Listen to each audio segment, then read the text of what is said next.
नमस्कार. ज्ञान आपल्याला अधिक नम्र बनवतं की अहंकारी? श्री गुरुचरित्राच्या 26व्या अध्यायात याच प्रश्नावर आधारित एक जबरदस्त कथा आहे, जिथे दोन विद्वानांचा अहंकार एका महान संताच्या अथांग ज्ञानासमोर येऊन उभा ठाकतो. चला तर मग पाहूया काय घडतं ते. कथेची सुरुवातच होते एका मोठ्या आव्हानाने. गाणगापुरात दोन विद्वान येतात, पण ते काही शिकण्यासाठी नाही तर जिंकण्यासाठी. तेथील महान संत श्रीगुरूंना ते थेट आव्हान देतात, आमच्याशी चर्चा करा, नाहीतर आम्हाला विजयाचं प्रमाणपत्र द्या. यावरूनच कळतं की त्यांच्या डोक्यात ज्ञानाचा किती अहंकार शिरला होता. तर हा सामना आहे खऱ्या ज्ञानाचा आणि पोकळ अहंकाराचा. बिदर शहरातून आलेले हे दोन विद्वान ब्राह्मण श्रीगुरूंकडे शिकायला नाही तर त्यांना हरवायला आले होते. म्हणजे बघा, त्यांची मागणी एकदम सरळ होती. त्यांच्यासाठी ज्ञान हे काही आत्मउद्धाराचं साधन नव्हतं, तर प्रसिद्धी आणि आपलं वर्चस्व मिळवण्याचं एक हत्यार होतं जणू काही. आता गंमत बघा, श्रीगुरूंनी या आक्रमक आव्हानाला कसं उत्तर दिलं, अगदी शांतपणे आणि करुणेने. श्रीगुरू आधी त्यांना समजावून सांगतात, अरे बाबांनो, आम्ही संन्यासी लोक आहोत. आम्हाला या जिंकण्या हरण्याच्या खेळात काहीही रस नाही.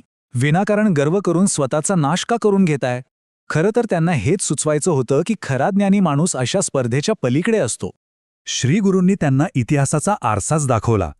रावण असो, बळीराजा असो किंवा बाणासूर, हे सगळे कितीही मोठे आणि पराक्रमी असले तरी गर्वानेच खाली आले. हा एक निसर्गाचा नियम आहे, जो ते विसरले होते. आणि आता येतो या कथेतला सगळ्यात महत्त्वाचा भाग, जिथे श्रीगुरू त्या विद्वानांना ज्ञानाच्या खऱ्या अथाण विस्ताराची जाणीव करून देतात. इथून गोष्ट एका वेगळ्याच पातळीवर जाते. श्रीगुरू आता फक्त उपदेश नाही देत, तर त्या ब्राह्मणांना त्यांच्या चिमूटभर ज्ञानाच्या पलीकडचा एक महासागरच दाखवतात. श्रीगुरू बोलायला लागतात आणि म्हणतात, तुम्ही ज्या सामवेदाची गोष्ट करताय ना, त्याच्या 1-2 नाही तर तब्बल 1000 शाखा आहेत. विचार करा, या एका वाक्यानेच त्या विद्वानांच्या पायाखालची जमीन सरकली असेल. ते इथेच थांबले नाहीत. पुढे म्हणाले, यजुर्वेदाच्या आहेत 101 शाखा. आता विचार करा, हा केवढा मोठा ज्ञानाचा सागर होता आणि ते विद्वान स्वतःला फक्त एका थेंबावर मालक समजत होते. त्यानंतर नंबर लागतो ऋग्वेदाचा. त्याचे आहेत तब्बल 21 शाखा. आतापर्यंत त्या ब्राह्मणांना नक्कीच कळलं असेल की वेदांचं ज्ञान हे एखाद्या विशाल पर्वतासारखं आहे. आणि शेवटी अथर्ववेदाच्या 9 शाखा. या काही क्षणांमध्येच श्रीगुरूंनी हे सिद्ध केलं की त्या विद्वानांचा आम्ही सर्वज्ञ आहोत हा दावा म्हणजे अथांग महासागरासमोर उभं राहून माझ्या या पेल्यातलं पाणीच सगळं जग आहे असं म्हणण्यासारखं होतं. आता हाच मुद्दा अधिक चांगल्या प्रकारे पटवून देण्यासाठी श्रीगुरूंनी एक अप्रतिम कथा सांगितली. ती ऐकूया. ही गोष्ट आहे भारद्वाज ऋषींची. त्यांनी वेदांचं पूर्ण ज्ञान मिळवण्यासाठी 1 नाही 2 नाही तर तब्बल 3 जन्म घालवले. विचार करा, केवढी ही तपश्चर्या. पण इतकं करूनही काय झालं ते पाहण्यासारखं आहे. शेवटी ब्रह्मदेव प्रसन्न झाले आणि त्यांनी ऋषींना वेदांचं खरं रूप दाखवलं. आणि ते काय होतं? ज्ञानाचा एक विशाल तेजस्वी पर्वत. आणि गंमत म्हणजे 3 जन्म तपश्चर्या करून सुद्धा भारद्वाज ऋषी त्या पर्वतातून फक्त 3 मुठी ज्ञान घेऊ शकले. यावरूनच आपल्याला ज्ञानाच्या अथांगतेची कल्पना येते. इथे श्रीगुरू त्या विद्वानांना एक सणसणीत इशारा देतात. ते म्हणतात, जे कोणी पैशासाठी किंवा अयोग्य लोकांसमोर मिरवण्यासाठी वेदांचा वापर करतात ना, त्यांना पुढच्या जन्मी ब्रह्मराक्षस व्हावं लागतं. कारण ज्ञान ही एक खूप मोठी जबाबदारी आहे, फक्त मिरवण्याची गोष्ट नाही. आता इतकं सगळं ऐकल्यावर तरी त्या विद्वानांना काही फरक पडला असेल? तर नाही. त्यांचा अहंकार जसाच्या तसा होता.